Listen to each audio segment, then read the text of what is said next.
The Force flows through all living things, binding the galaxy together in an endless dance of light and energy. But across the vast darkness between realities, other cosmic powers exist. Ancient, elemental, balanced on the edge of spirit and substance.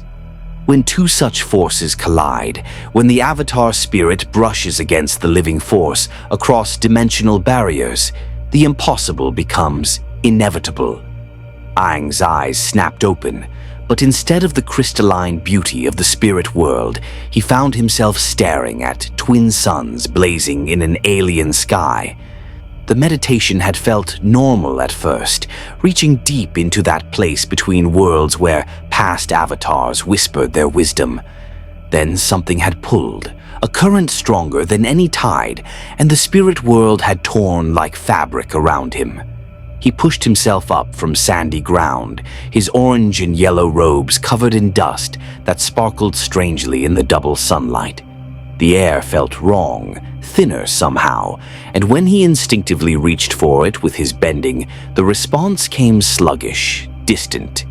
Panic fluttered in his chest. His airbending was still there, but it was like trying to bend through water, the familiar connection to the element muted by something pervasive in the atmosphere itself.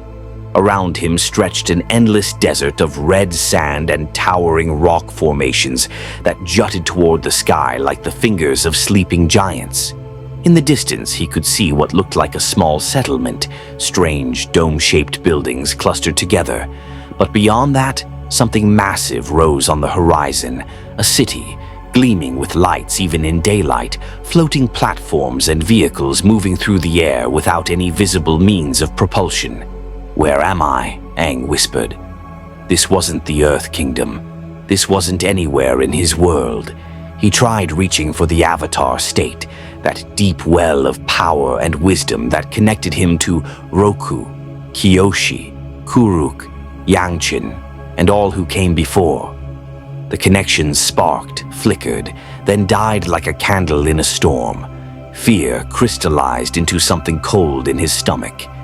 The Avatar spirit, the very thing that made him who he was, felt distant, separated by an impossible gulf he couldn't name. A strange humming sound made him spin around. 3 figures approached on floating platforms that hovered a meter off the ground, their designs sleek and technological in ways that made Fire Nation war machines look primitive. The riders wore armor, but not like anything Aang had ever seen. White plates that covered them completely, with helmets featuring dark visors that hid their faces entirely. "Unidentified sentient," one of them called out, his voice distorted through the helmet. "This is restricted Republic territory. Identify yourself and state your business on Jedi." Republic? Jedi? The words meant nothing to Aang, but the aggressive posture and weapons pointed in his direction spoke a universal language. He raised his hands slowly, palms out in the gesture of peace Gyatso had taught him a lifetime ago. "I don't want any trouble," Aang said carefully. "I'm lost. I don't even know how I got here." The lead figure dismounted, hand resting on a cylindrical device at his belt. Scan shows no identification chip, no transit records, and his clothing matches no known system. Could be a smuggler. "I'm not a smuggler," Aang protested. "I'm the Avatar. I was meditating and something happened and—" "Avatar?" The second figure tilted his head. "Check the database. That word's not basic." Before Aang could explain further, a new presence washed over him. It was subtle at first, like standing near a campfire without seeing the flames, a warmth, an energy that felt almost alive. He turned toward the settlement and saw 2 more figures approaching, but these walked on foot with a grace that seemed to defy the desert sand. They wore robes of brown and tan, simple and flowing, with hoods drawn back to reveal faces marked by calm authority. The woman leading had dark skin and warm brown eyes, her black hair streaked with silver. The man beside her was younger, his beard neatly trimmed, his hand resting casually near his belt where a similar cylinder hung. but it was the energy around them that made Aang's breath catch. It reminded him of the way the spirit world felt, that sense of something greater flowing through and around them. And when the woman's eyes met his, he saw recognition there, not of who he was, but of what he sensed in her. "Stand down," she said to the armored figures, her voice carrying authority that needed no volume. "This child means no harm. I can sense it." "Jedi Master Terra Sinube," the lead trooper acknowledged, lowering his weapon. "But protocols—" "We'll be satisfied when we understand what brought him here," she interrupted gently but firmly. "Tell me, young one, what is your name and how did you come to be in the sacred sands of Jedha?" Aang looked into her kind eyes and felt something loosen in his chest. These people, whatever they were called, they understood. They felt the energy too. "My name is Aang," he said, "and I think I'm very, very far from home." If you want to see more characters enter different universes, hit that subscribe button and drop the name of a character and the universe you'd want to see them in down in the comments below. May the Force be with you. Master Terra Sinub stepped closer, and Aang felt that warm energy intensify. She studied him with eyes that seemed to look deeper than his skin, and after a moment, her expression shifted to something between wonder and concern. "Extraordinary," she murmured. "The Force is strong with you, child, but it moves through you in patterns I've never witnessed. Come. The temple is not far. You have many questions, and perhaps we have some answers."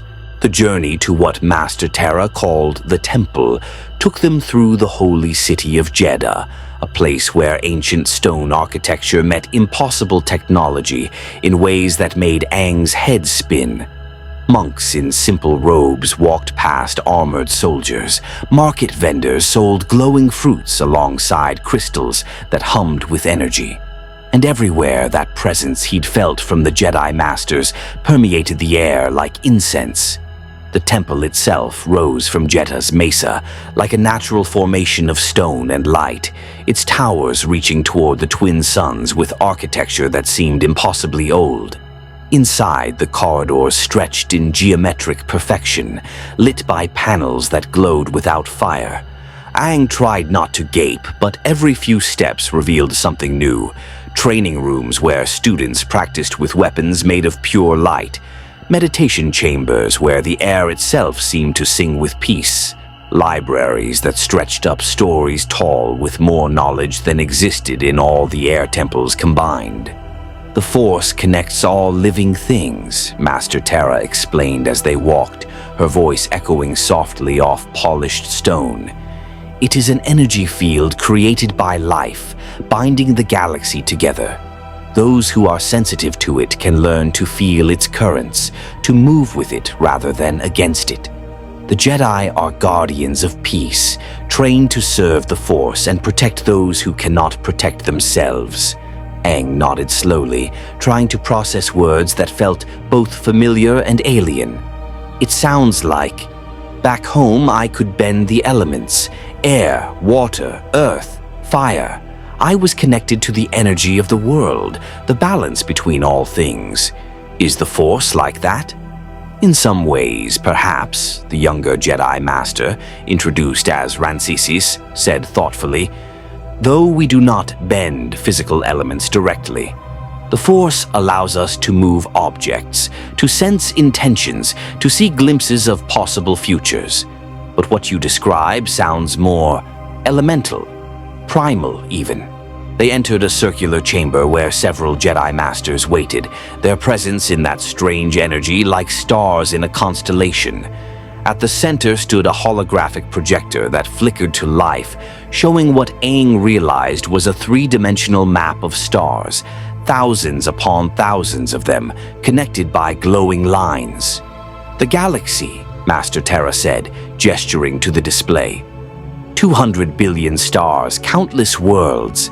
This is where you are now, young Aang, and based on what you've told us, where you came from exists. Elsewhere, beyond even this." An older Jedi with a long white beard and eyes that held centuries of wisdom stepped forward. "I am Master Gios, head of this temple's council. We have sensed your arrival in the Force, a disturbance but not a threatening one. More like a stone dropped into still water, the ripples spreading outward. Tell us, show us what you can do." Aang glanced at Master Terra, who nodded encouragingly. He stepped into the center of the chamber, took a deep breath, and reached for his airbending. The connection came easier here, away from the desert heat, and he felt the air respond to his will. With the circular motion of his arms, he created a sphere of spinning wind that lifted him a meter off the ground, his robes billowing around him. Several masters leaned forward with interest. Aang could feel their attention, not hostile but intensely curious. He extended his hand and the air compressed into a visible blast that shot across the room, dissipating harmlessly against the far wall. Then he drew the air back, creating a vortex around his body that spun fast enough to make his arrow's tattoos seem to glow in the reflected light. "Fascinating," Master Gios breathed. "He manipulates the air itself through the Force, but the technique is unlike any telekinesis I've witnessed. There's no reach, no push. He becomes one with the element." "Can you demonstrate the other elements you mentioned?" another master asked, her Leku, head tentacles Aang had never seen before, twitching with curiosity. Aang landed softly and shook his head. "I'd need water or earth or a fire source, and honestly, they all feel harder here, like I'm bending through something thick. The air responds, but even that takes more concentration than it should." Master Terra exchanged glances with Gios. "The Force permeates this galaxy differently than the energy you're accustomed to. You're not drawing on elements directly. You're using the Force to manipulate them, translating your technique through an unfamiliar medium. With training, you could learn to harmonize both approaches." "Training?" Aang's eyes widened. "You mean I could stay here, learn from you?" "The Jedi way is not simple," Gios warned, his voice gentle but firm. "It requires discipline, sacrifice, and commitment to peace above all else. We sense great power in you, young one, but also great attachments. You spoke of friends, of a duty to your world. The Jedi teach that such attachments lead to fear, and fear leads to the dark side of the Force, a corruption that turns one's power toward anger, hatred, and suffering." Aang felt something cold settle in his stomach. "You want me to give up my friends? Forget about Katara, Sokka, Toph, everyone I care about." "Not forget," Master Terra said quickly, placing a calming hand on his shoulder. "But release your attachment to them. Love them without possessiveness, care for them without fear of loss. The Jedi way teaches that clinging to what we fear to lose creates a path to darkness." "But I'm the Avatar," Aang protested, then caught himself. "Or I was. My whole purpose is protecting the people I care about, maintaining balance between nations. How can I do that if I'm supposed to let go of everyone?" Master Rancisis stepped forward, his expression thoughtful. "Perhaps that is exactly why the Force brought you here, young Aang. To learn a different perspective on balance. The Avatar way and the Jedi way may not be the same, but understanding both could make you stronger in ways neither tradition alone could achieve." The chamber fell silent except for the soft hum of technology. Aang felt the weight of their gazes, the expectation and curiosity and caution all mixed together. These weren't bad people. He could sense that much, even without the Avatar state. They genuinely wanted to help, to guide him. But something about their philosophy sat wrong, like wearing robes that didn't quite fit. Still, he was trapped in a galaxy he didn't understand, with powers that barely worked and no way home. If these Jedi could teach him to control the Force, to strengthen his connection to his bending, maybe he could find a way back. And if not, At least he'd learn how to protect people in this strange new world. "I'll do it," Aang said finally. "I'll train as a Jedi, but I won't forget who I am or where I come from." Master Gios smiled, though something sad flickered behind his eyes. "That, young Avatar, is exactly what concerns us. The Jedi Temple's training grounds stretched beneath an artificial sky that mimicked Jedda's perpetual twilight, a massive chamber where dozens of younglings and Padawans practiced forms, meditated, or engaged in carefully supervised duels with training lightsabers. Aang had been given quarters near the student dormitories, a simple room with a sleeping pallet, a meditation cushion, and a viewport that showed the actual sky beyond the temple walls. It was comfortable, peaceful, and utterly lonely. 3 weeks had passed since his arrival, and Aang found himself caught between two worlds in ways that had nothing to do with dimensional barriers. Master Tara had taken him as her informal student, teaching him the basics of Jedi philosophy, while other masters tested his abilities and debated in hushed councils what to make of the boy who bent elements through the Force. "Feel the Force flowing through you," Master Tara instructed during morning meditation. They sat in the temple's central garden, surrounded by plants from 100 worlds, their leaves rustling in artificially controlled wind. Do not grasp at it. Do not demand it obey. Simply be with it. Let it guide your actions rather than forcing your will upon reality. Aang tried to follow her guidance, sinking into the breathing exercises that monk Gyatso had taught him years ago. But where meditation had once connected him to the Avatar spirit, to the wisdom of his past lives, now there was only the Force, vast, impersonal, flowing like an ocean with no shore. He could feel it, touch it, even move with it, but it didn't feel like home. "You're frustrated," Master Tara observed without opening her eyes. "I can sense conflict within you." "It's just..." Aang opened his eyes, watching a group of younglings practice lightsaber forms across the garden. "You keep telling me to let go of attachments, to find peace through detachment. But where I come from, my connections to other people are what make me strong. When I'm with Katara or Sokka or Toph, I feel more balanced, not less. How can letting go of that be right?" Master Tara was silent for a long moment, her expression thoughtful. Finally, she opened her eyes and turned to face him fully. "The Jedi Order has existed for 25,000 years, Aang. In that time, we've seen countless Force sensitives fall to the dark side because they couldn't release their attachments. A Jedi who fears losing someone will do terrible things to prevent that loss, lie, steal, even kill. We've seen it happen again and again. But isn't there a difference between healthy love and possessive attachment?" Aang countered. "Monk Gyatso loved me, I know he did, but he never tried to own me or control me. He wanted me to be happy, to grow, even if that meant making choices he didn't agree with. That's not attachment, that's just caring about someone. And yet when you speak of your friends, I sense fear," Master Tara said gently. "Fear that you'll never see them again. Fear that they're worried about you, perhaps even in danger. That fear is the seed of attachment, and if left unchecked, it could push you toward darkness." Aang wanted to argue, but the words died in his throat. She was right about the fear.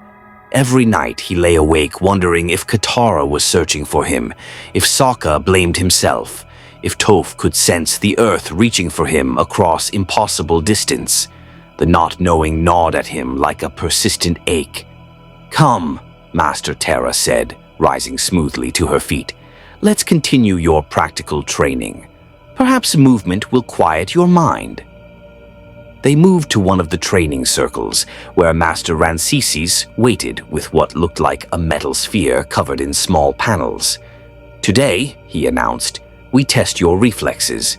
This remote will project stun bolts at varying speeds and angles. Your task is to either deflect them with the Force or evade them using your airbending, The goal is to integrate both techniques seamlessly. Aang nodded, settling into a ready stance. The remote rose into the air, hovering at chest height, and suddenly shot a bolt of red energy toward his shoulder. Instinct took over. He twisted, using airbending to augment his movement, and the bolt passed harmlessly by. Another shot came from his left, then his right, then 3 in rapid succession from different angles. He moved like wind, his body flowing from stance to stance the way Monk Gyatso had taught him. But instead of just evading, he began to reach out with what Master Terra called the Force, feeling the remote's intention a split second before it fired. The sensation was strange, like hearing an echo before the sound, and it let him move with preternatural precision. A bolt came too fast to dodge. Without thinking, Aang thrust his palm forward, and a cushion of compressed air caught the energy blast and redirected it toward the ground. Master Rancisis made an approving sound. Good. Now maintain that awareness while I increase the difficulty. The remote split into 3 smaller drones, each firing independently. Aang's breath came faster as he wove between energy bolts, using airbending to leap, flip, and spin, while simultaneously pushing out with the force to deflect what he couldn't evade. The 2 techniques began to merge, air and energy, bending and force, flowing together in a dance that felt both foreign and familiar. Then one of the drones fired while he was mid-flip, and without time to think, Aang reached out with both hands. Water erupted from a nearby fountain, freezing instantly into a shield of ice that absorbed the bolt. The ice crashed to the ground in glittering fragments. Both masters stared. The training area fell silent. That was... Master Rancisis began. Waterbending, Aang finished, landing lightly and looking at his hands in wonder. It worked. The force. It let me connect to the water the same way I connect to air here. It's like the force is the bridge between me and the elements. Master Terra approached slowly, her expression unreadable. What you just did should be impossible. Telekinesis can move water, yes, but you didn't just move it. You changed its state, its very nature. You commanded the element itself through the force. Because that's what I do, Aang said, excitement building despite the master's cautious reactions. I don't just push things with my mind. I talk to the elements, work with them. And maybe the force is how I do that here. It's the language this galaxy speaks. Master Rancisis deactivated the training remotes, his expression troubled. This must be brought before the council. If you can manipulate matter itself through the force, changing its properties and states, the implications are significant. Why does that sound like a bad thing? Aang asked, his excitement deflating. Because power like that has only been demonstrated by the most skilled Jedi masters, Master Terra said carefully, and by Sith lords who bent the Force to their will through the dark side. The question the Council will ask is, which path does your technique follow? Aang felt that cold sensation return to his stomach. I'm not evil. I would never use my bending to hurt innocent people. We know that, Master Terra assured him. But the Jedi way is not about power. It's about service, restraint, and surrender to the will of the Force. What you describe sounds like control, like imposing your will on the natural order. That's dangerously close to the philosophy that corrupts Force users into darkness. But I'm not corrupted, Aang protested. I'm just bending the way I always have. In your world, perhaps, Master Rancisis said, but you're in ours now, and the rules are different. The call came just before dawn. Republic colony under attack. Frontier world called Ord Mantell. Pirates with military-grade weapons burning through settlements. Master Terra received the holographic transmission in her quarters, while Aang sat nearby, practicing meditation forms that still felt more like fighting against the current than flowing with it. How many Jedi can you send? The desperate voice crackled through the blue projection. A woman in singed Republic uniform, explosions flashing in the background behind her. "We'll dispatch immediately," Master Terra promised. "Hold your position. Help is coming." The hologram flickered out, and she turned to find Aang already on his feet, his expression determined. "I'm coming with you." "Aang, you've only been training for 3 weeks. I've been training my whole life," he interrupted. "Just not in the Jedi way.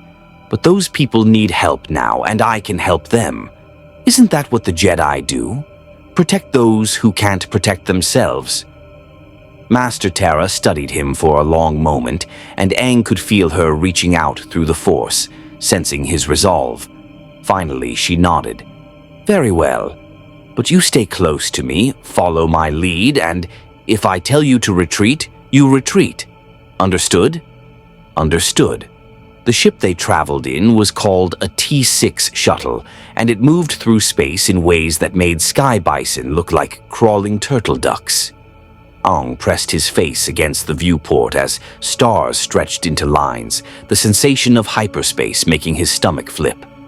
Master Terra had explained the technology, faster than light travel through another dimension, but understanding it intellectually and experiencing it were entirely different things. Ord Mantell appeared as a green and brown sphere hanging in the void, smoke trails visible even from orbit. As they descended through the atmosphere, Aang saw fires burning across the landscape, small settlements surrounded by threatening shapes that his inexperienced eyes couldn't immediately identify as ships or vehicles. "Pirates have been growing bolder," Master Terra explained as she guided their shuttle toward the largest settlement. "Republic forces are spread thin protecting the core worlds. These frontier colonies are vulnerable, and raiders know it."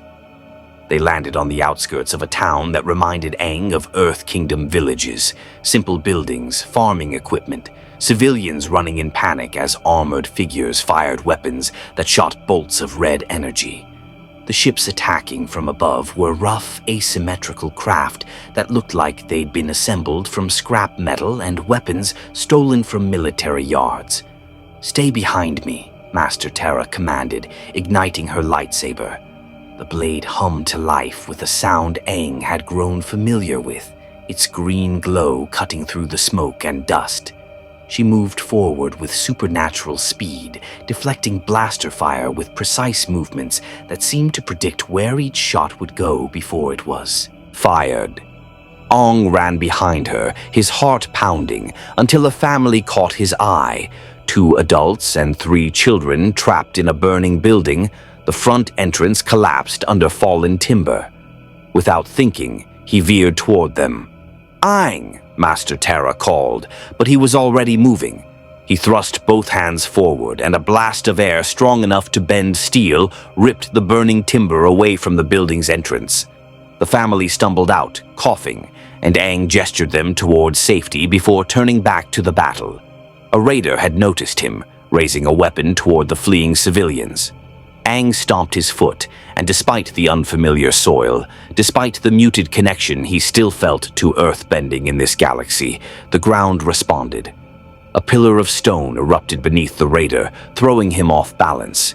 His shot went wild. "Get to the evacuation point," Aang shouted to the family, then ran deeper into the chaos. Master Terra was surrounded by 5 raiders, her lightsaber a green blur as she deflected shots and disarmed opponents with surgical precision. She fought with absolute control, never striking to kill when incapacitation would suffice. Aang recognized the philosophy immediately. It was the same principle monk Gyatso had taught, the same restraint Avatar Aang had shown. Protect life, even your enemies. But there were too many raiders, and more were descending from the ships overhead. Aang saw a ground vehicle. Master Terra had called them speeders, bearing down on a group of civilians running toward the evacuation ships. The speeders' mounted guns swiveled toward them. No time to think. No time to consider Jedi philosophy or proper technique. Aang slammed both fists together and then spread them wide, and a wall of flame erupted from the ground between the speeder and the civilians. The vehicle swerved, its driver blinded, and crashed into an empty building instead. The civilians escaped, but when Aang turned back, he found Master Terra staring at him with an expression of shock. "You used fire," she said. "They were going to die," Aang replied simply. A massive explosion rocked the settlement as one of the pirate ships opened fire on the Republic evacuation shuttle. Civilians screamed. Master Terra's jaw tightened. "We need to take out those ships, or everyone here dies." "I can do that," Aang said, looking up at the nearest pirate vessel hovering 50 meters above the town square. "But I'll need you to trust me. Aang, please, I know what I'm doing." Their eyes met, and for a moment, Aang felt that connection through the Force that Master Terra kept trying to teach him. Not attachment, but understanding. She nodded once. Aang broke into a run, using airbending to augment his speed until he was moving faster than should be possible. He leaped, and the air itself caught him, lifting him higher. 10 meters, 20, 30. The ship's hull approached, and Aang landed on it with a metallic thud. Inside, he could hear shouting. The ship began to spin, trying to throw him off. Aang dropped to one knee, pressed both palms against the metal, and reached deep into that place where his bending lived. The moisture in the air responded, condensing into water that he drew through the ship's seams and cracks. Then he froze it. Ice expanded inside the ship's weapon systems with the grinding crack of metal under impossible strain. The mounted guns seized, the engines sputtered, and as Aang leaped clear, using airbending to guide his fall, the ship lurched sideways, struggling to stay airborne with frozen hydraulics and ruptured power lines. It managed a controlled crash into an empty field beyond the settlement. The other pirate ships, seeing one of their own disabled by a lone child, began to retreat. Master Terra used the Force to guide their shots away from fleeing civilians until the last raider disappeared into the sky, leaving smoke and chaos in their wake. When the dust settled, Aang found Master Terra standing amid grateful colonists, her lightsaber extinguished, but her expression troubled. She approached him slowly, and Aang braced for criticism about following orders or using too much force or violating some Jedi principle he didn't fully understand. Instead, she placed a hand on his shoulder. "You saved them. Every person here is alive because of what you did." She paused. "But you fought like an Avatar, not a Jedi, and I'm beginning to wonder if we're trying to teach you to be something you're not meant to be." Aang looked around at the settlement, damaged but standing, its people alive and already beginning to rebuild. "Maybe," he said quietly. "Or maybe I'm meant to find a balance between both." Master Terra smiled, sad and proud at once. "Perhaps, but the Council will not see it that way. What you demonstrated today, that level of elemental power, that willingness to use force decisively rather than defensively, it will make them fear what you could become. I saved these people." "Yes, and that's exactly what worries them." The Jedi Temple felt different when Aang returned from Ord Mantell. The halls seemed narrower, the meditation chambers more confining, and the whispers followed him through corridors like persistent shadows. Word had spread about the Avatar who bent elements through the Force, who fought with fire and ice rather than lightsabers and restraint. Master Gyo summoned him to the council chamber 3 days after the mission. Aang walked the long corridor with Master Terra at his side, her presence a steady comfort despite the tension radiating through the Force around them. "Whatever happens," she murmured, "remember that they question from a place of care, not malice. The Jedi have seen too many powerful Force users fall to darkness. They're trying to prevent another tragedy. By telling me I'm dangerous for saving people? By ensuring you understand the responsibility that comes with your power." The council chamber was circular, with seats arranged in a ring where 12 Jedi Masters sat in judgment. Aang had been here before, but never with so many masters present, never with their combined attention focused on him like sunlight through a magnifying glass. He felt their presence in the Force, vast, ancient, weighing him against standards he didn't fully comprehend. Master Gios spoke first, his voice measured and calm. "Avatar Aang, you have demonstrated remarkable abilities in a very short time. Your connection to the Force is strong, and your desire to protect the innocent is admirable. However, the Council has concerns about your methods and philosophy." "I saved those colonists," Aang said, trying to keep defensiveness from his voice. "Isn't that what matters?" "The outcome matters, yes," a Twi'lek master named Kosavar said, her leku curling thoughtfully. "But so does the path taken to reach it. You wielded fire against your enemies, Aang. Fire, an element of destruction, of aggression. The Jedi way teaches defense, never attack." "I didn't attack anyone," Aang protested. "I created a wall to protect civilians. The speeder crashed because the driver panicked, not because I hurt them." "A distinction without difference," another master interjected. "You chose fire over water, over air, over simply using the Force to redirect their vehicle. Why? Because fire is aggressive, immediate, powerful. That choice reveals something about your mindset." Aang felt frustration building in his chest. "Where I come from, fire isn't just destruction. It's life, warmth, energy. Firebending can be used to power machines, light homes, cook food. The element itself isn't good or evil. It's how you use it that matters." "And therein lies the problem," Master Gios said gently. "You speak of using power, of directing it, of bending reality to your will. The Jedi do not bend the Force, young one. We serve it. We allow it to flow through us and guide our actions. What you do is fundamentally different. You impose your will upon the elements through the forces." "Medium. That is a step toward the dark side philosophy." "I'm not falling to any dark side." Aang's voice rose despite himself. "I fought against people who wanted to burn the world, who used their bending for conquest and tyranny. I chose peace every time I could, even when it would have been easier to fight. How is that dark?" Master Terra stepped forward. "Masters, if I may. I've observed Aang closely these past weeks. His intentions are pure, his heart compassionate. Yes, his technique is unorthodox, but that doesn't make it corrupt. Perhaps we should consider that the Force works differently through him. Not wrong, just different." "Different," Master Kosavar repeated, "or dangerous. Master Terra, you've grown attached to this boy. We can all sense it. That attachment clouds your judgment." "I care about his well-being and his training," Master Terra said firmly. "That is not attachment. That is the duty of a teacher."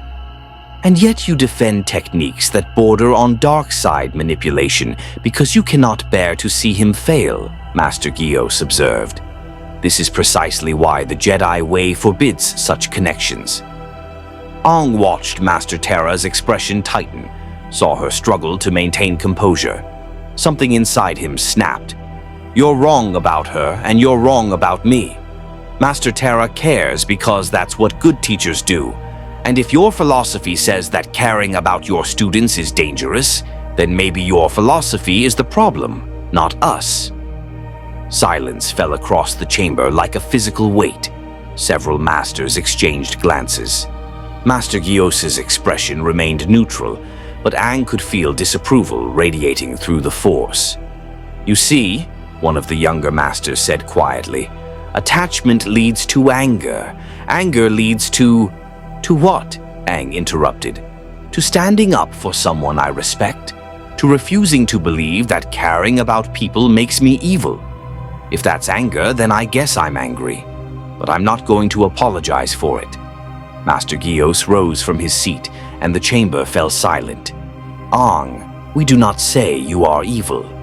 We say you are at risk.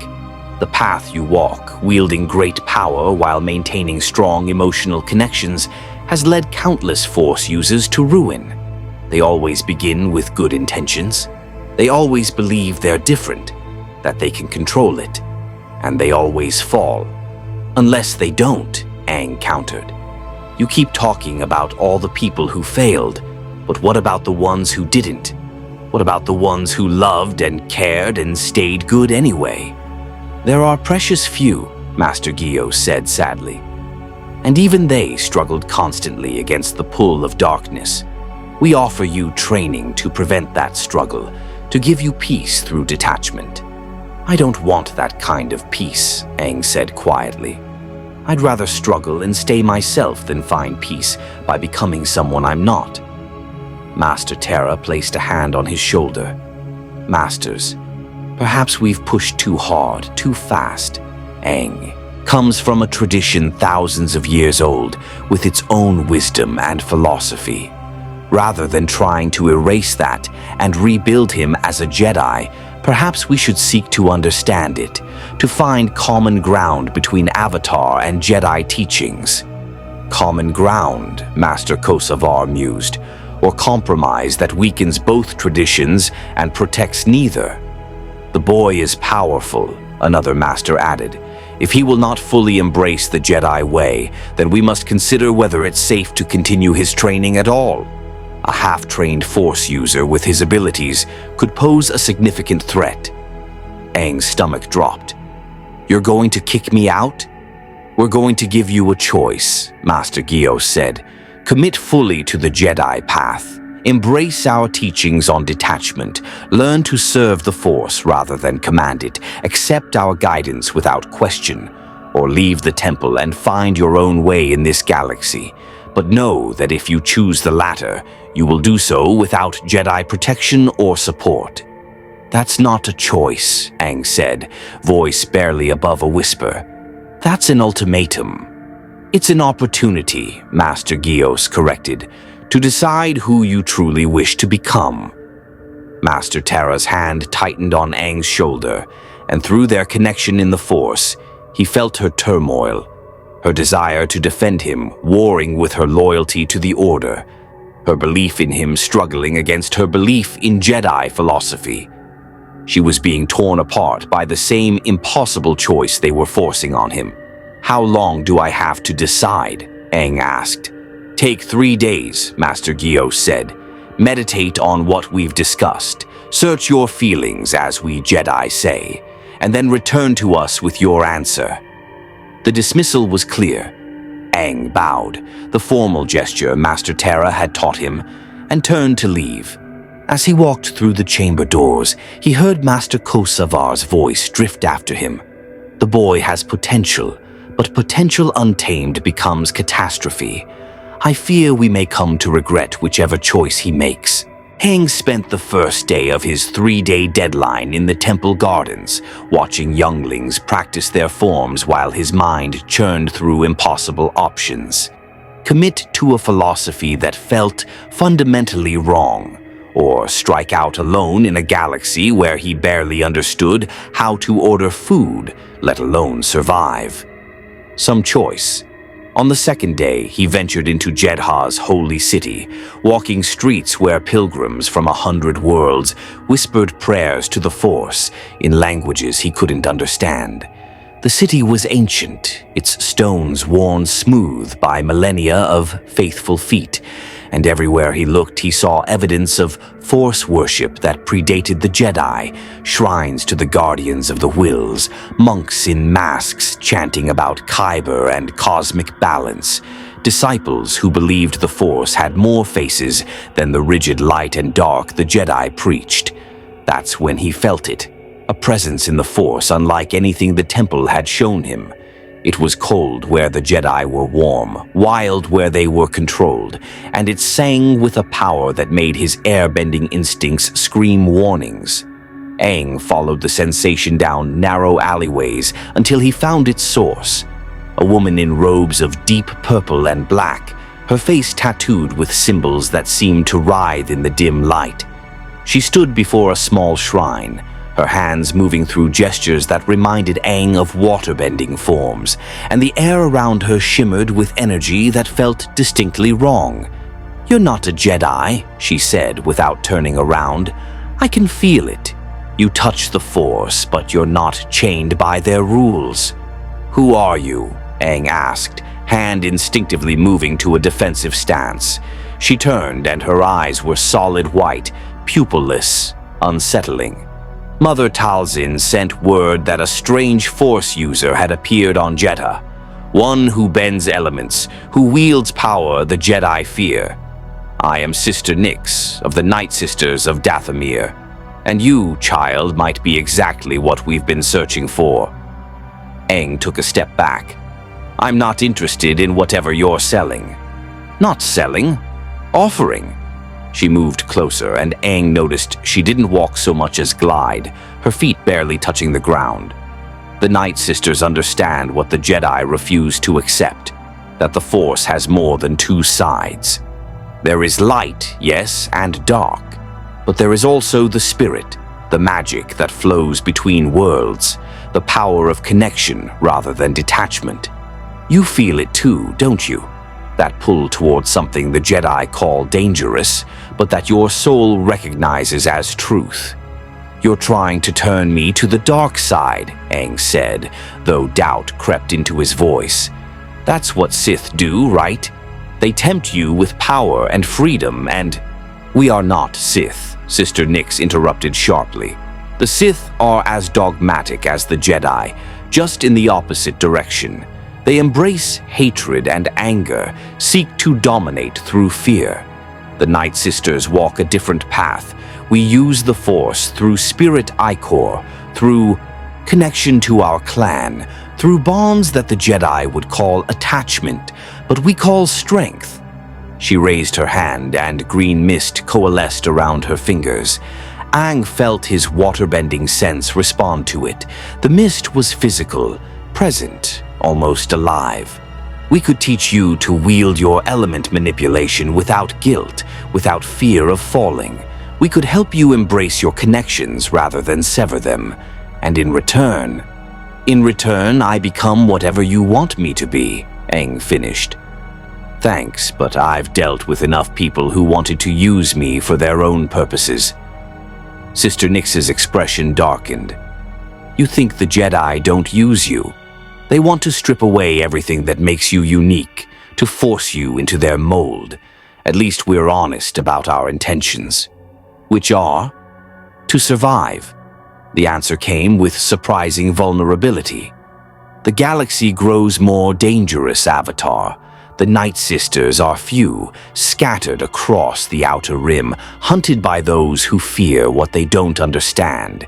Having an ally like you, someone who bridges Force traditions, who commands elements themselves, could mean the difference between our clan's extinction and its future.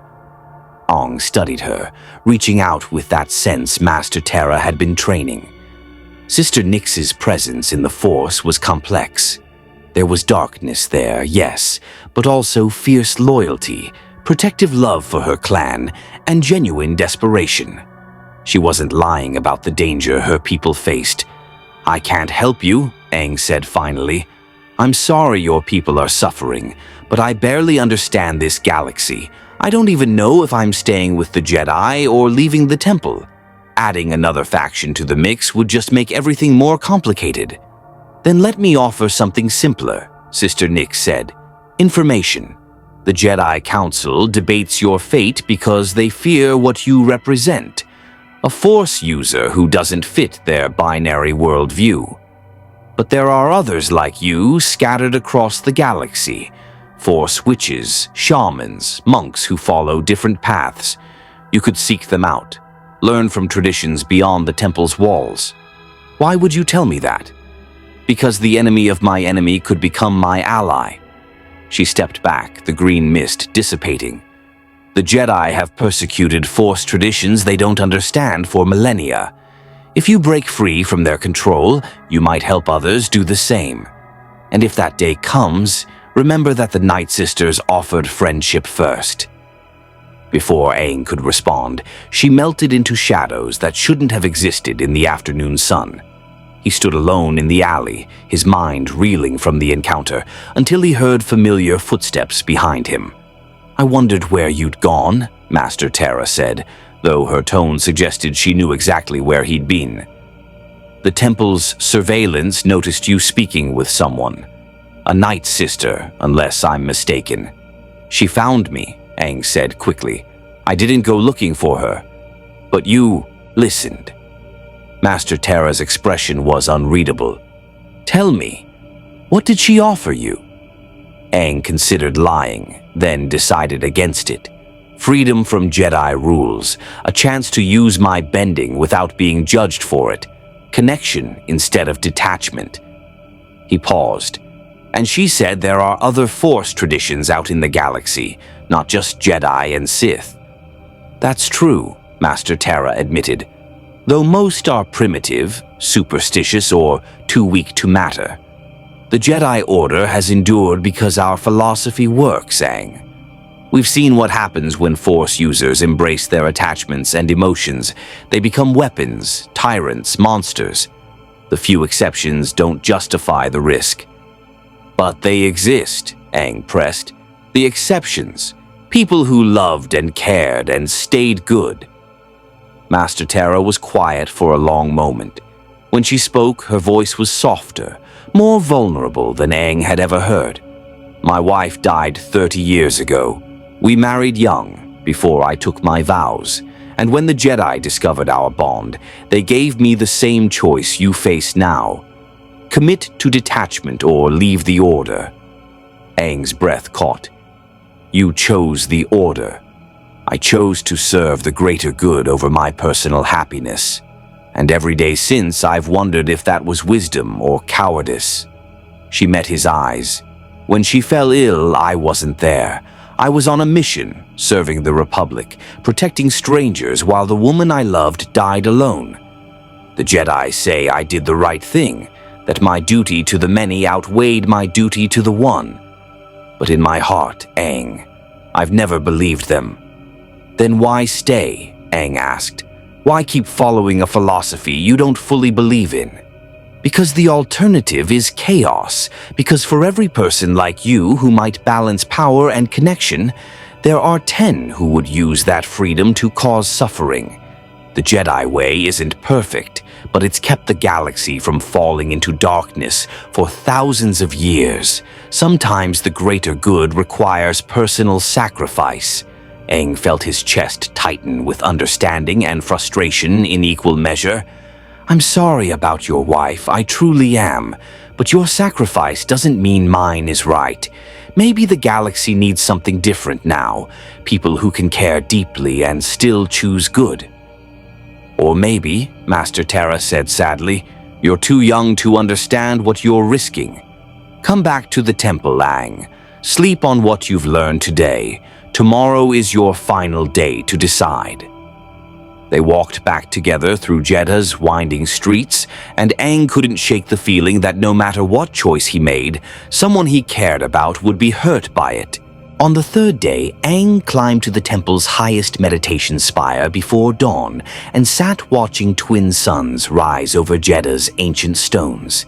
He'd spent half the night arguing with himself, listing reasons to stay and reasons to go, until the words blurred into meaningless noise. Now, with his deadline approaching, he just sat in silence and tried to feel which path was right. The Force flowed around him, vast and patient, offering no answers. Or maybe it offered too many answers, and Aang simply didn't have the wisdom to interpret them yet. He thought about Katara, who would tell him to trust his heart. About Sokka, who would make a pros and cons list. About Toph, who would punch him and tell him to stop overthinking everything. He thought about Avatar Roku, whose wisdom he could no longer access, and Monk Gyatso, whose teachings felt both present and impossibly distant. And he thought about Master Terra, torn between the order she'd served for decades and the student who reminded her of everything she'd sacrificed. The decision crystallized not as a choice between paths, but as a realization of who he was. Aang was the Avatar. His purpose, across universes, across dimensions, was to bring balance, to bridge divides, to find harmony between extremes. The Jedi wanted him to choose light over connection. The Night Sisters wanted him to choose connection over light. But the Avatar way had always been about balance between all things. Maybe that's why the Force had brought him here. Not to become a Jedi, and certainly not to fall to darkness, but to show this galaxy a different possibility. The decision made, Aang descended from the spire with a strange sense of peace. He found Master Terra waiting at the bottom, her expression knowing. "You've decided," she said. "Not a question." "I have, and I don't think you're going to like it." They walked together to the council chamber, where the 12 masters waited in their circle. Morning light streamed through tall windows, illuminating dust motes that danced like tiny stars. Aang stood in the center and felt the weight of their combined attention, but this time he didn't flinch from it. "Avatar Aang," Master Gios began. "Have you reached a decision?" "I have," Aang said, voice steady. "I won't commit to becoming a Jedi the way you want me to, but I also won't leave the temple." Murmurs rippled through the council. Master Kosavar leaned forward. "That's not one of the options we offered." "Then maybe the options were wrong." Aang took a breath, choosing his words carefully. "You say attachment leads to darkness, but where I come from, attachment is what kept me balanced. When I was angry, my friends reminded me of who I was. When I wanted revenge, they showed me there was another way. My connections didn't make me weaker, they made me stronger, more compassionate, more human. The anecdotal experience of one individual doesn't outweigh millennia of Jedi wisdom," another master said.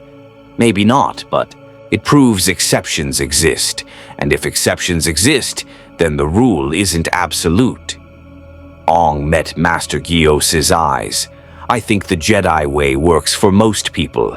I think the discipline and structure and philosophy have created incredible guardians. But I also think you've grown afraid of anything that doesn't fit your model. You've mistaken uniformity for wisdom." "Careful, young one," Master Gios warned. "You tread dangerously close to arrogance." "I'm not trying to be arrogant. I'm trying to be honest." Aang gestured around the chamber. "You've taught me so much these past weeks. Patience, awareness, how to feel the Force flowing through all things. That's knowledge I'll carry forever. But you've also tried to teach me that caring about people makes me dangerous, and I can't accept that. I won't." Master Terra spoke quietly from the sidelines. "What exactly are you proposing, Aang? Let me stay at the temple and continue learning. But let me learn as an Avatar, not a Jedi. Let me keep my connections, my emotions, my way of bending elements through the Force, and in return, I'll serve however I can, protecting colonies, helping people, being the kind of guardian this galaxy needs. Just let me do it as myself." The chamber fell silent except for the hum of technology and the distant sounds of the temple waking to morning routines. Master Gios closed his eyes, seeming to commune with the Force, while the other masters exchanged glances that ranged from skeptical to intrigued. Finally, Master Gios opened his eyes. "Your proposal is unprecedented. The Jedi Order has never allowed someone to train in our temple while rejecting our core philosophy. Then maybe it's time for something unprecedented," Aang said. "Or maybe it's time to recognize a dangerous precedent when we see one," Master Kosavar countered. "If we allow you to remain, what message does that send? That Jedi principles are negotiable? That attachment and emotion are acceptable paths? We'd undermine everything we stand for. Or you demonstrate that the Jedi are wise enough to recognize truth in other traditions," Master Terra said, stepping forward. She looked at Aang with something like pride. "Masters, I've questioned our teachings privately for years, but I stayed silent because I feared the consequences, feared being cast out like so many before me who dared to doubt. Aang has the courage to speak what many of us have only thought. Perhaps instead of punishing him for it, we should listen. You reveal your attachment even now, another master said to Terra. The boy has compromised your judgment. The boy has reminded me why I became a Jedi in the first place, Master Terra countered. Not to serve rules, but to serve people. Not to eliminate emotion, but to channel it toward justice and compassion. If caring about my student compromises my judgment, then I gladly stand compromised. The chamber erupted in urgent whispers. Aang watched masters argue among themselves, some defending tradition while others questioned whether tradition had become rigidity. He'd expected resistance, but he hadn't expected to spark something larger, a debate about the Jedi way itself. Master Gios raised his hand and silence fell immediately. Enough. This council will deliberate on Avatar Aang's proposal in private. Until we reach a decision, you will remain in your quarters, confined to temple grounds. Master Terra, you will recuse yourself from these deliberations, given your admitted attachment to the outcome. Master Terra bowed, though Aang could feel her frustration through the Force. One more thing, Aang said before he could be dismissed. Whatever you decide, I want you to know I respect you, all of you. I don't think the Jedi way is wrong, I just think it's not the only right way. And I hope someday you'll be able to accept that. He bowed, the formal gesture that conveyed respect without submission, and left the chamber with Master Terra at his side. That was either very brave or very foolish, she murmured as they walked. Probably both, Aang admitted, but it was honest. Honesty, Master Terra said with a slight smile, is its own kind of courage. They had almost reached Aang's quarters when alarms began screaming throughout the temple, urgent, piercing wails that sent Jedi running toward defensive positions. Through the Force, Aang felt it, danger approaching, massive and hostile, descending from the sky like a falling star. A temple guard rushed past, shouting into a communicator. Unknown ship entering atmosphere, weapons hot, it's firing on the city.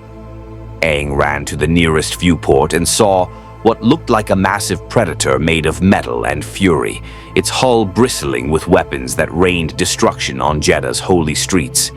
People were screaming, buildings collapsing, and through the Force, Aang felt hundreds of presences winking out like extinguished candles. Pirates, not raiders looking for supplies, but something worse, a full assault with military-grade firepower. All Jedi to defensive positions, Master Gios's voice boomed through the temple's communication system.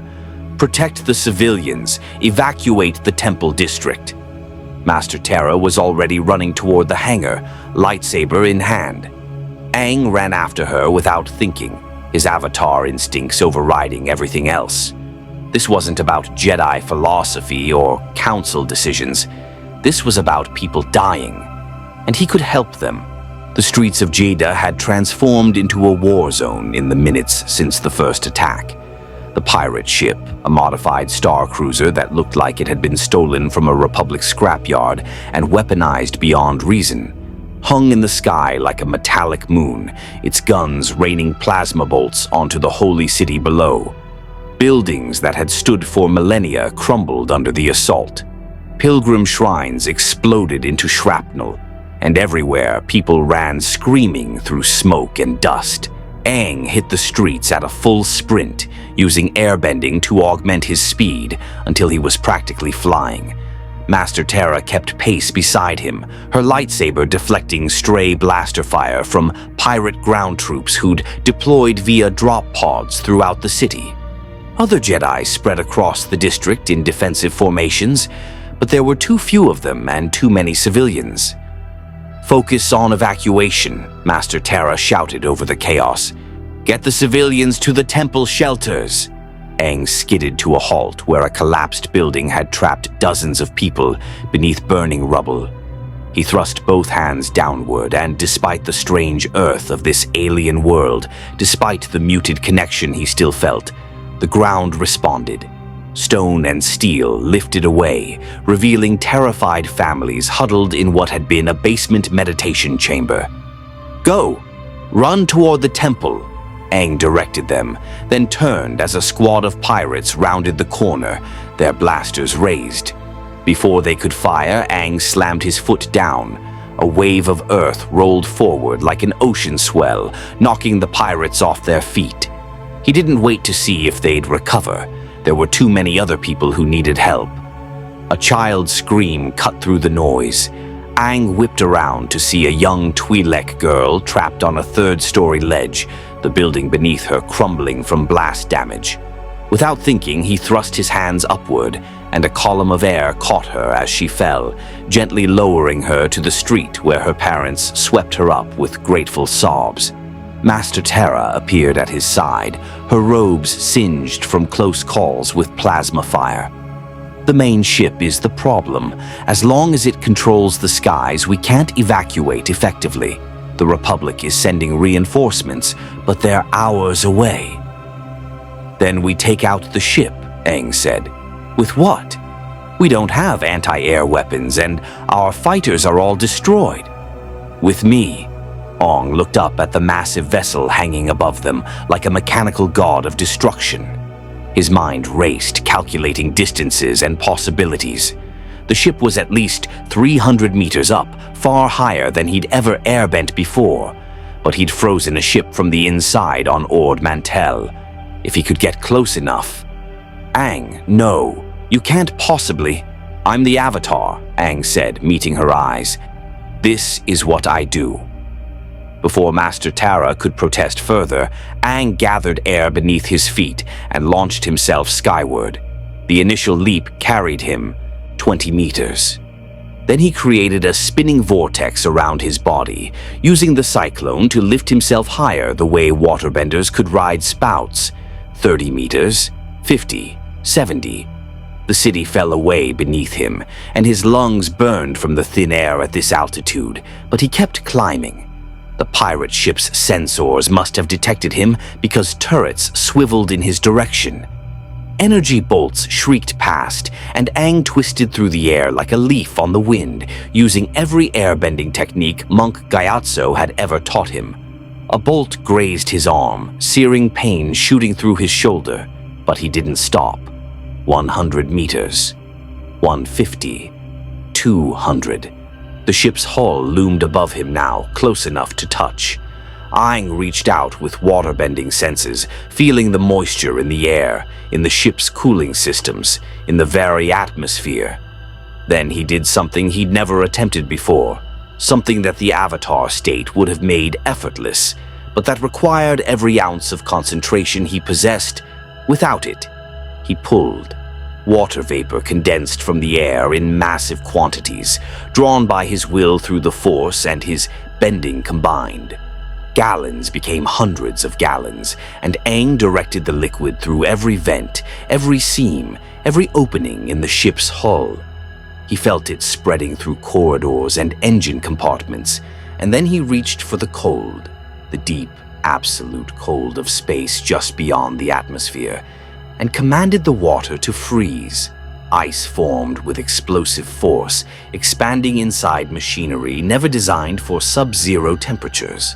Hydraulic lines burst, cooling systems seized, weapon capacitors cracked under the sudden thermal shock, and the ship's main reactor, its cooling system suddenly full of ice instead of liquid coolant, began a catastrophic shutdown sequence.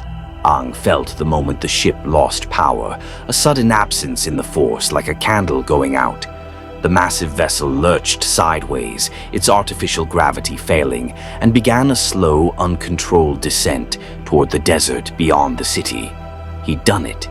The ship was falling. And so was he. His airbending gave out as exhaustion and pain overwhelmed his concentration. The ground rushed up at terminal velocity, and Aang had just enough time to think about how ironic it was to survive this long, only to die from falling, when a powerful presence seized him through the Force. Master Tara stood in the street below, her hand outstretched, her face contorted with effort as she caught him with telekinesis and guided his fall into a controlled descent. He landed in her arms, barely conscious, his shoulder bleeding from the blaster graze and his entire body trembling from exertion.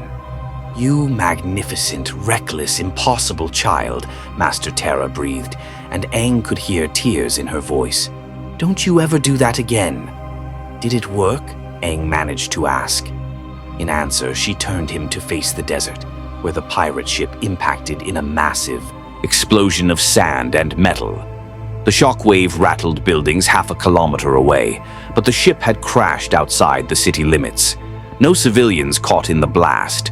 The surviving pirates on the ground, seeing their ship destroyed, began surrendering to Jedi forces throughout the district.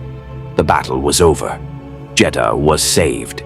Aang lost consciousness to the sound of cheering and the feeling of Master Tara holding him close, her attachment to him radiating through the Force like warmth on a cold night, forbidden, dangerous, and absolutely real. When he woke in the temple's medical wing hours later, he found Master Gios standing beside his bed, his expression unreadable. "The Council has reached a decision regarding your proposal," the old Jedi said quietly. "And after witnessing what you did today, we find ourselves facing a question we never expected to ask. What do we do with an avatar who saves thousands while refusing to follow our way?" Aang pushed himself up, despite the backed-up patches covering his injuries. "What's your answer?" Master Gios studied him for a long moment, and something like a smile ghosted across his ancient features. "We're still trying to figure that out. But one thing has become clear. The Force brought you to us for a reason, Avatar Aang. Perhaps that reason is to teach us something we've forgotten in our millennia of rigid tradition." He turned to leave, then paused at the doorway. "Master Tara has been confined to meditation for violating protocol by openly questioning the Council. When you're recovered, you'll find her in the Western Prayer Gardens. I suspect she could use a friend." "Is that allowed?" Aang asked. "Friendship?" "Officially, no." Master Gios's smile widened slightly. "But perhaps some rules are meant to be challenged. Rest now, Avatar.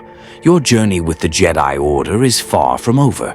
The Western Prayer Gardens occupied a terrace carved into the temple's mountainside, where stone benches sat beneath trees transplanted from a dozen worlds, and fountains sang with recycled water that sparkled in the perpetual twilight. Aang found Master Tara sitting alone, her posture perfect in meditation, but her presence in the Force churned with unresolved conflict. "They told me you got in trouble because of me," Aang said, sitting beside her without invitation. Master Tara opened her eyes, and Aang saw exhaustion there, not physical but spiritual. "I got in trouble because I finally said what I've thought for 30 years. You just gave me the courage to speak it aloud. I'm sorry." "Don't be. I'm not." She gestured to the gardens around them, to the alien beauty that the Jedi had cultivated with patient care. "I've served this order my entire adult life. I've watched younglings become knights, watched knights become masters, watched the cycle continue generation after generation. And I've watched Force sensitives who didn't fit the mold be turned away or broken down until they did. You're the first person I've seen refuse to break." "I might have broken if you hadn't been there," Aang admitted. "When the Council gave me that ultimatum, part of me wanted to just give up, tell them what they wanted to hear. But then I remembered what you said about your wife, about choosing duty over love and regretting it. I didn't want to spend the rest of my life wondering if I'd made the wrong choice." Master Tara was quiet for a long moment. "The Council is still deliberating. They're divided, Some believe you represent a dangerous precedent, while others think you might represent evolution. Master Gio seems to be leaning toward a compromise position, though he won't say what that means. What do you think will happen? Honestly, I don't know. The Jedi Order has never been good at adapting to exceptions. She turned to face him fully. But regardless of what they decide, Aang, I want you to know something. Teaching you these past weeks has reminded me why I became a Jedi. Not for the rules or the hierarchy or the philosophy, but for the chance to help people become the best versions of themselves. You've already become that, even without our training. The galaxy is lucky to have you. Before Aang could respond, alarms shattered the garden's peace. Not the external threat warnings from before, but something different. Internal alerts screaming through the temple's communication system. Master Terra was on her feet instantly, her hand on her lightsaber hilt. "What's happening?" Aang asked, standing beside her. A temple guard rushed into the gardens, his face pale. "Masters, the meditation archives. Someone's broken in. They've stolen something from the sacred vault." Master Terra's expression hardened. "Show me."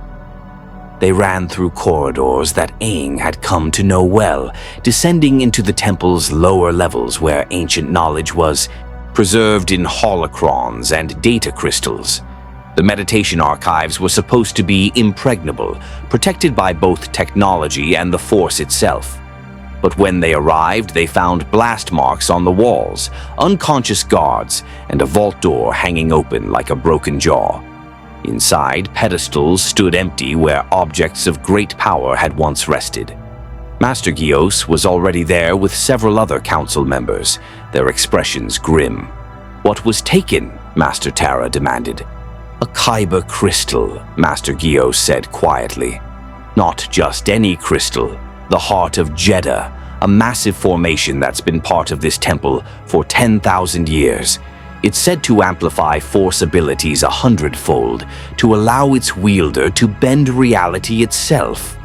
We kept it sealed because in the wrong hands. It's a weapon," Aang finished, understanding immediately. "Who took it?" "Surveillance shows a single figure, face obscured, but the technique used to breach our security." Master Gios hesitated. "It was Night Sister magic, and based on the energy signature you described from your encounter, likely the same Sister Nyx you spoke with in the city." Aang's stomach dropped. She said the Night Sisters were desperate, that they needed allies to survive. If they have a crystal that amplifies Force power, they could defend themselves against persecution, Master Terra said. Or they could become the very threat they claim to fear, power that great corrupts even the strongest will. "We must recover it," another master said urgently. "If word spreads that the heart of Jeddah has been stolen, every Dark Force user in the galaxy will hunt for it. The death toll could be catastrophic." Master Gios turned to Aang with an expression of painful calculation. "You spoke with Sister Nyx. You sensed her desperation, her intentions. The Council would normally handle this internally, but given your unique perspective on attachment and emotion, you might understand her motivations better than we do. Would you be willing to help us track her down?" "You want me to hunt someone I sympathized with," Aang said slowly. "Someone who's probably desperate enough to use that crystal to protect her people, even if it means hurting others." "I want you to do what avatars do," Master Gios replied. "Find balance. Sister Nyx may have understandable reasons for her theft, but the consequences of her having that crystal are too dangerous to allow.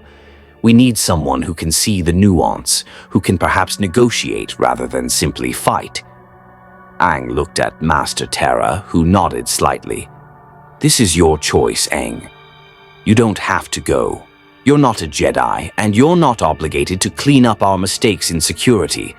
But if you choose to help, then maybe the Council will see that my way works," Aang finished. He took a deep breath, thinking about Katara and what she would say.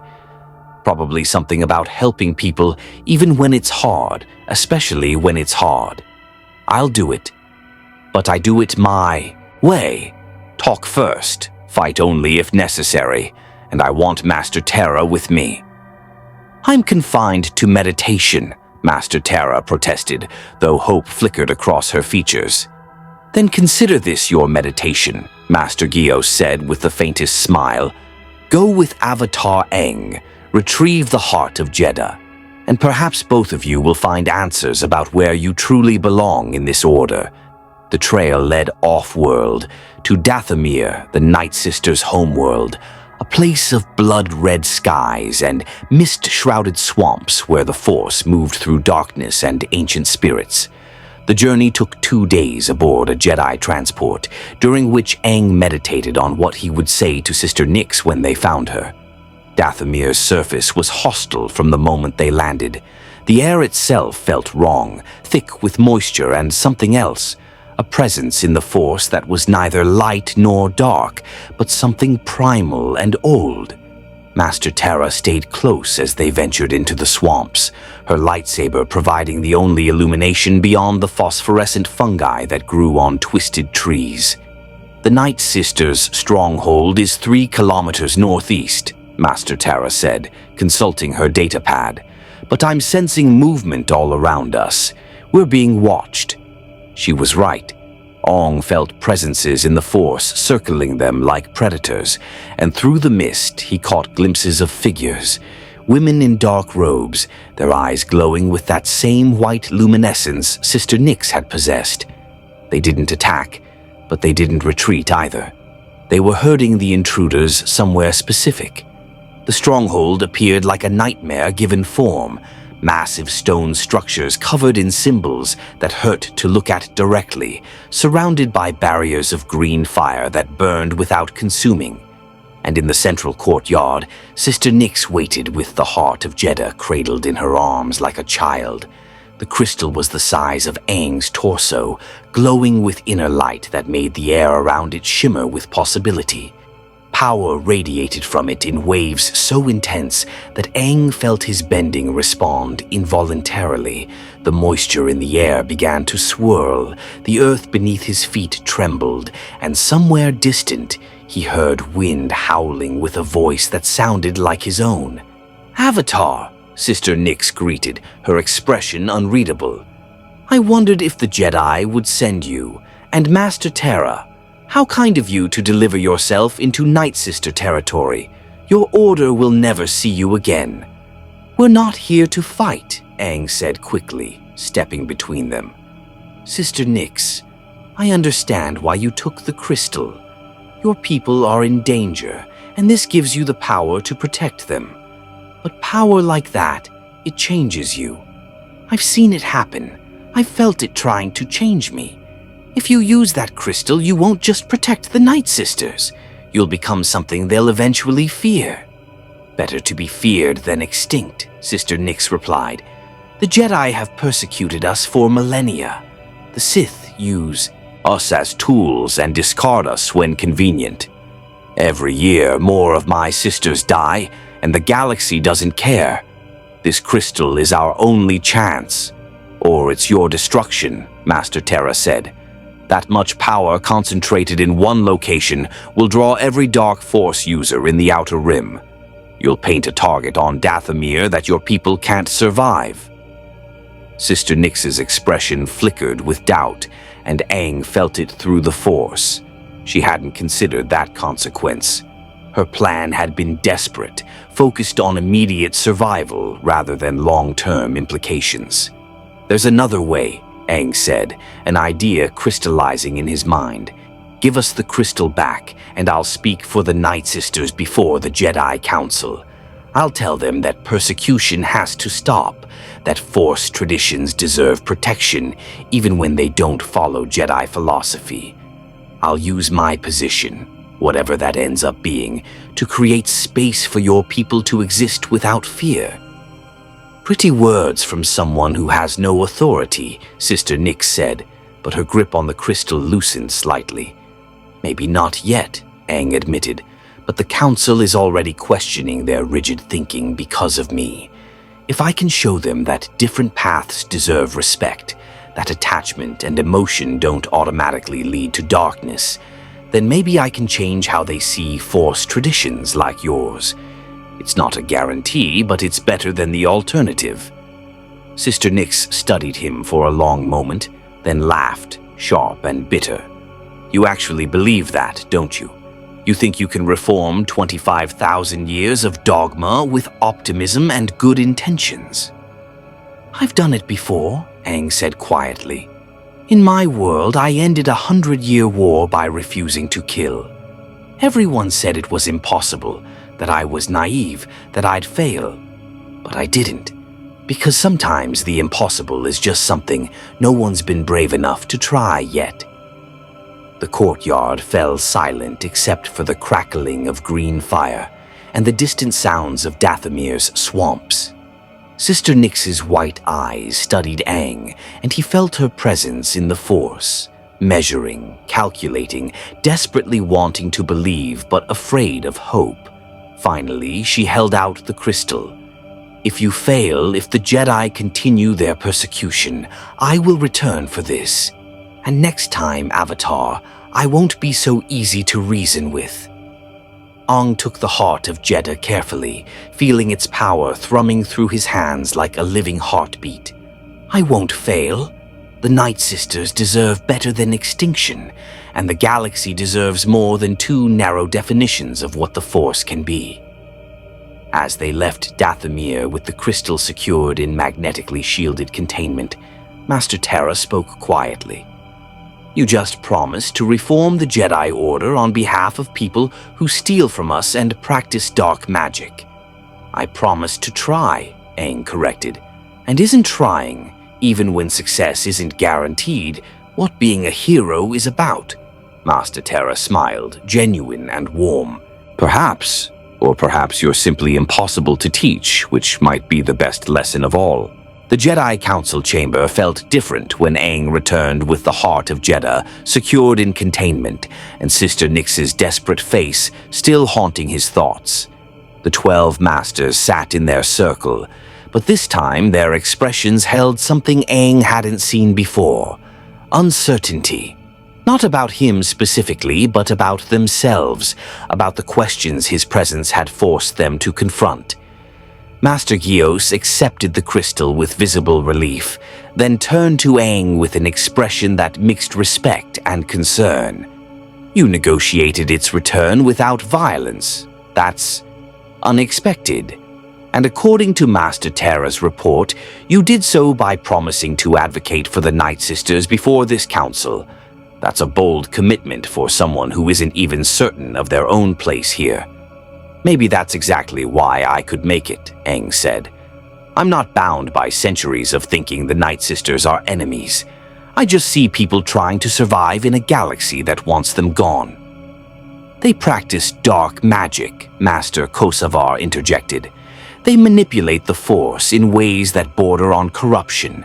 To advocate for them is to validate techniques we've spent millennia trying to eliminate. Or maybe it's recognizing that different doesn't mean evil," Aang countered. He was past being intimidated by the Council now. He'd saved Jedha, retrieved their sacred crystal, and managed to avoid bloodshed with someone they'd written off as a threat. If they couldn't see value in that, then perhaps Master Terra was right about the Order's inability to adapt. The Night Sisters use emotion and connection in their Force practice, just like I do.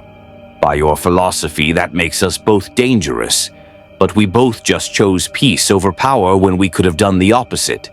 Master Gios raised his hand before the argument could escalate.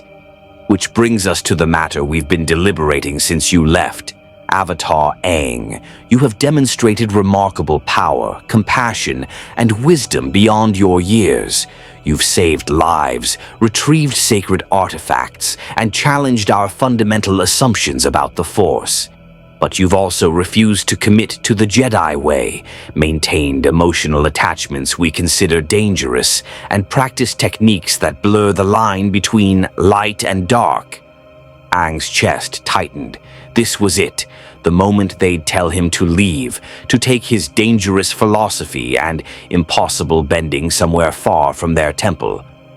After much debate, Master Gios continued, we've reached a decision. We cannot make you a Jedi, for you will not walk our path. But we also cannot ignore what you represent, proof that the Force works through individuals in ways our philosophy has not accounted for.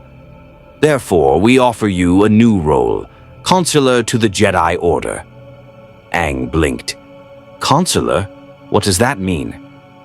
It means you serve alongside us without being bound by our code, Master Terra explained, stepping forward with an expression of carefully controlled hope. You would have access to the temple, to our resources and knowledge, and you would represent the Jedi in situations where our traditional approach might fail. In return, you'd help us understand Force traditions we've dismissed or persecuted, bridge divides we've created through rigidity, and perhaps teach us to be better than we've been. It's unprecedented, Master Kosavar said, her tone making clear she'd voted against this, and potentially catastrophic. But the alternative, casting you out or forcing you to conform, seems worse. At least this way we can observe and guide you. And learn from you, Master Gios added. If we're being honest, which I believe we must be in this moment. The galaxy is changing, Avatar Aang. The Republic grows, new Force traditions emerge in the Outer Rim, and our rigid philosophy may not serve the future as well as it served the past. You offer us a chance to evolve, if we're wise enough to take it. Aang looked around the circle, seeing the Masters in a new light. They weren't villains trying to control him, and they weren't fools clinging to outdated beliefs. They were people who'd dedicated their lives to protecting others, who'd built a philosophy that genuinely worked for thousands of Jedi across millennia. Their caution wasn't malice. It was the weight of responsibility for an order that had seen too many promising Force users fall to darkness. I accept, Aang said quietly. On one condition. Master Terra gets to continue teaching me, and the Council stops punishing her for caring about her students. If attachment is as dangerous as you say, then you should be able to trust her to resist it. And if you can't trust her, then maybe the problem isn't attachment. It's your fear of it. Several Masters exchanged glances. Master Gios nodded slowly. Agreed. Master Terra will serve as your mentor in this new arrangement. And perhaps through that relationship we'll all learn whether our fears are justified or simply fears. Master Terra's expression transformed into something between relief and joy, and through the Force, Aang felt her gratitude wash over him like warm sunlight. There's one more thing, Aang said, emboldened by their acceptance. The Night Sisters. I promised Sister Nyx that I'd speak for them, that I'd try to end the persecution. I know they practice differently, and I know their magic makes you uncomfortable. But if I'm going to be consular to the Jedi Order, if my job is to bridge divides, then helping you understand them has to be part of that. We cannot simply ignore millennia of conflict, another Master protested. I'm not asking you to ignore it. I'm asking you to consider that maybe both sides have legitimate grievances, and maybe there's a way forward that doesn't require one tradition to eliminate the other. Aang took a breath. In my world, the Fire Nation nearly wiped out the Air Nomads. For 100 years, everyone assumed the Air Nomad way was lost forever. But it wasn't lost. It was just waiting for someone to give it space to exist again. The Night Sisters deserve that same chance. Master Gios was quiet for a long moment. We will consider opening dialogue with the Night Sisters, through you as our consular. If you can demonstrate that their practices don't inevitably lead to darkness, if you can show us a path toward coexistence, then perhaps we can begin to heal old wounds. But this is a long process, Avatar. Change in the Jedi Order is measured in decades, not days. That's fine, Aang said with a small smile. I'm patient. and stubborn, and apparently impossible to teach, which means I'm also impossible to give up on." Laughter rippled through the council, tentative at first, then genuine. Even Master Kosavar's stern expression cracked slightly. "Then let it be recorded," Master Gios said formally. "Avatar Aang of the... Forgive me. What was your world called?" "Earth," Aang supplied, "though I'm starting to think of this galaxy as home too. Avatar Aang of Earth is hereby named consular to the Jedi Order, with all rights and responsibilities that entails. May the Force guide your path, and may your path, in turn, guide us toward wisdom we've yet to discover." The council rose as one and bowed, a gesture of respect between equals, not masters to student. Aang returned the bow, his heart full in ways he couldn't quite articulate. As the masters filed out to resume their duties, Master Tara approached him with eyes that glistened with unshed tears. "You did it. You found a way to stay yourself while still belonging here. I'm so proud of you, Aang." "I couldn't have done it without you," Aang said honestly. "You showed me that the Jedi way had wisdom worth learning, even if I couldn't walk the path exactly as written. And you proved that attachment doesn't automatically lead to darkness, that caring about people can make you a better teacher, not a worse one." Master Tara pulled him into a brief embrace, breaking protocol in a way that would have been unthinkable weeks ago. "The galaxy is fortunate to have you, Avatar, and so am I." That night, Aang stood on the temple's highest balcony, watching Jedda's twin suns set in spectacular colors he'd never seen on Earth. The Force flowed around him, vast, patient, holding both light and dark and everything in between. He still couldn't reach the Avatar state across dimensional barriers, still couldn't feel Roku's wisdom or Katara's presence. But for the first time since arriving in this galaxy, he didn't feel entirely alone. Somewhere out there, the Night Sisters prepared to see if his promises held weight. Somewhere, Force traditions the Jedi had never heard of continued their ancient practices. And somewhere on a planet he might never see again, his friends probably still searched for him. But here, now, in this moment, Aang had found his purpose. Not to be Jedi or Avatar exclusively, but to be both and neither. A bridge between philosophies, a reminder that the Force spoke in more languages than any single tradition could contain. The wind picked up, responding to his subconscious call, and Aang let himself smile. He was the Avatar, consular to the Jedi Order, element bender and Force sensitive, attached to people and committed to balance. He was exactly who he needed to be. And the galaxy, vast and complicated and full of beings who needed someone to believe that different paths could coexist, was waiting. The weeks that followed Aang's appointment as consular brought changes to the Jedi Temple that rippled outward like water accepting a stone. Master Tara began teaching a seminar on alternative Force traditions, where she guided young Jedi through understanding practices beyond their own. Sister Nyx agreed to a tentative meeting on neutral ground, where Aang mediated the first real dialogue between Jedi and Night Sisters in centuries. And slowly, carefully, the rigid boundaries that had defined the Order for millennia began to soften at their edges. Aang continued his training, learning to blend airbending with Force techniques in ways that surprised even Master Gios. His waterbending grew stronger as he understood how to channel the Force through his connection to elements. Earthbending still came hardest, the alien soil resisting his call, but he practiced daily in the temple gardens until the ground began to remember his touch. And firebending, once the element he'd feared most, became a meditation on passion, controlled rather than eliminated, on emotion as strength rather than weakness. He never recovered his connection to the Avatar state, that cosmic link to his past lives, severed by dimensional barriers he couldn't cross. But in its absence, he learned something perhaps more valuable, that wisdom didn't require 1,000 lifetimes. It only required the courage to listen, to question, and to believe that balance was always possible if you cared enough to find it. The frontier colonies called him back repeatedly, crises that required someone who could both fight and negotiate, who understood that protecting people sometimes meant breaking rules written by those who'd never faced such choices.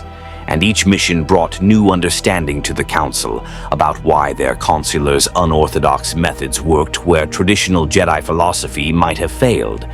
The galaxy was vast, containing billions of beings with their own beliefs about the Force and their own ways of touching the cosmic energy that bound all life together. The Jedi had spent millennia trying to codify that mystery into a single philosophy, to create order from chaos through rigid discipline. But Aang had learned long ago, in a world impossibly distant and yet forever part of him, that true balance came not from eliminating difference, but from harmonizing it, from finding the music in 1,000 conflicting voices and helping them sing together. He was the Avatar, the last of his kind in 2 universes now. But he was also consular, bridge builder, student of both Jedi wisdom and elemental bending. He carried the hope of extinct air nomads and the future of evolving Jedi traditions. He bore the weight of promises made to desperate people and the responsibility of proving that attachment and duty, emotion and wisdom, power and compassion could coexist. The Force flowed through him, around him, responding to his call with the elements of a distant Earth and the cosmic energy of this vast galaxy. And somewhere between those 2 realities, between Avatar and Jedi, between who he'd been and who he was becoming, Aang had finally found his balance. The galaxy stretched infinite before him, full of conflicts that needed resolution, traditions that deserved understanding, and people who needed someone to believe that different paths could walk together toward the same light. His journey in this strange galaxy had only begun.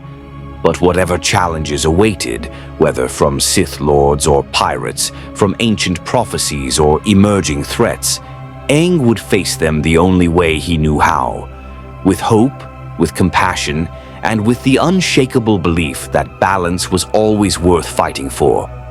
The twin suns set over Jeddah, painting the sky in colors that reminded him of home, and Aang smiled. He was ready for whatever came next. May the Force be with you. More stories await.